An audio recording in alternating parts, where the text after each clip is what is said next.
welcome to my channel. Today we're going to be talking about things that I love and things that I hate about 5 groups that I stan. Disclaimer, I'm not saying that any of these things are monumental issues. They're just things that I've noticed as I've been following all of these groups, so feel free to comment your own opinion down below. Let's get started with Blackpink. The first con I have for Blackpink is how long it takes for them to come back. Solos are not an excuse to have no comeback in a year. They have a comeback like once every year and a half at this point. The company literally starves us and it's a crime. And yes, I do understand that they can do this because they are the most popular girl group right now.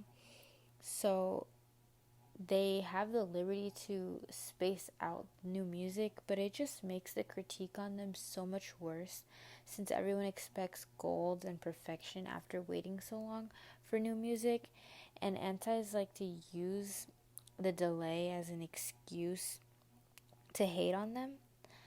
And another con is their stage outfits, because they never look like they're going to the same place or adhering to the same concept.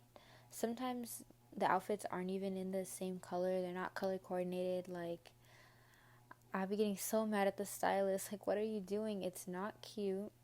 I just wish they'd look more cohesive. And I know people say that it's to show off their unique personalities or whatever, but it just looks off most of the time. And the last con I have for them is about their choreography. I just feel like it could be more pretty and intricate than it usually is, especially for parts of the song that aren't the chorus. Like, the choruses are always really fun and memorable, but the rest generally falls flat for me. Usually they're just using their arms and posing, and I know that they could do more. I really want to see something like Butterfly by Luna or Naughty by Seolgi and Irene choreography for them. I really did like the Don't Know What to Do choreography. I will say that. But usually it falls flat for me. But now for the pros. Definite pro for me is that Blackpink songs are all title track material. Their B-sides are amazing and memorable, and even with their lack of content, I can still connect with each member, and I feel like I understand their personalities, which makes them very easy to stan. Next, let's talk about Dreamcatcher. The first con that I have for Dreamcatcher is also about their outfits.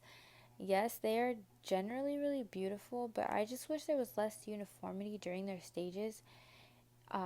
It's always just like a different styled outfit in the same color, which makes watching their stages less interesting. I especially noticed this with their most recent comeback. The second con I have is that they're somewhat inconsistent with their sound. Like, yes, they are known for being K-rock queens, but recently they've drifted from that sound that made them stand out in the first place, which they do have every right to do, but I am waiting for them to come back hard-hitting with a heavy rock influence again, because that's the Dreamcatcher that I know and love.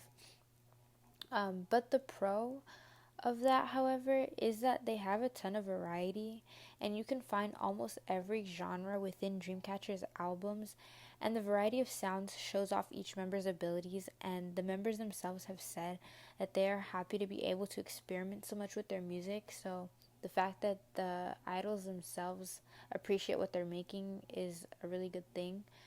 And another pro is that their personalities shine, and you can tell that they have fun even when they're working. They don't take themselves too seriously, but they do take their music seriously, which is something that I'll applaud their company for encouraging.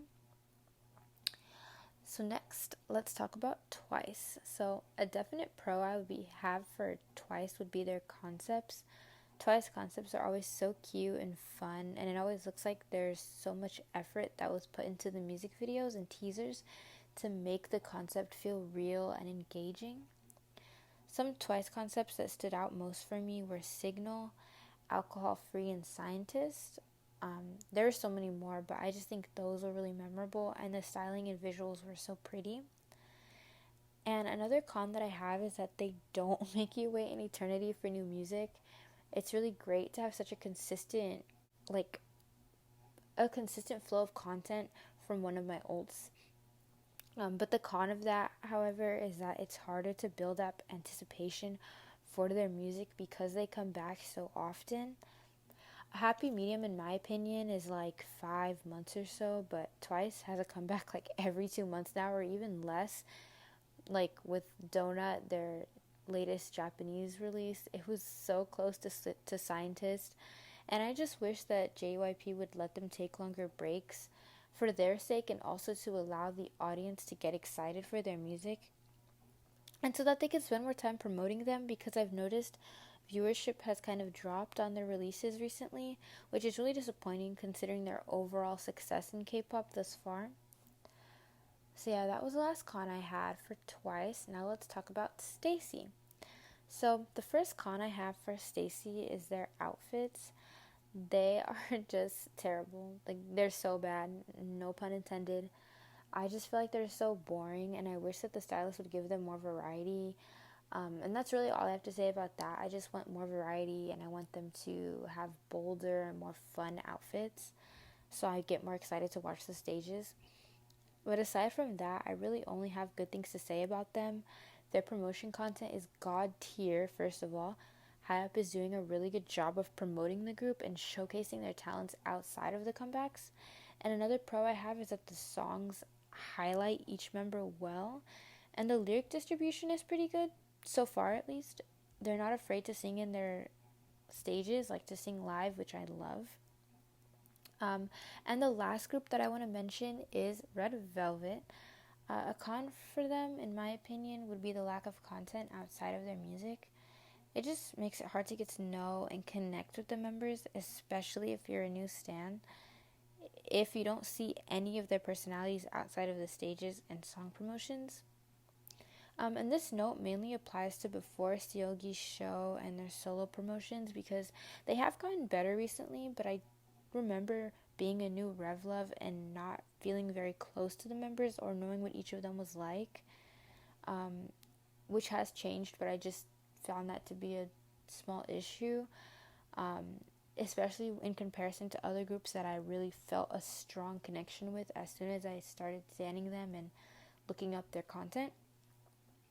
But as a pro, I have to say, it has to be mentioned that they are super talented, and everyone knows that they have one of the best discographies in K-pop, and their concepts are great. And since they're known for having both red and velvet concepts, the switch doesn't give you whiplash like with some other groups who decide to change their concept for a comeback. Like, all their music makes sense, even their experimental title tracks. Like Zim Zim Zalabim, like, that made sense to me. It just seemed so Red Velvet, and I just think that that's something that SM does a really good job of in general. And that's all I really have to say for today's video. I hope you enjoyed it. This is my first YouTube video ever, so there's a few things that I still need to work out in terms of editing and things like that, but I do hope that you'll come back for my next upload. Thank you so much for watching, and make sure to subscribe for more.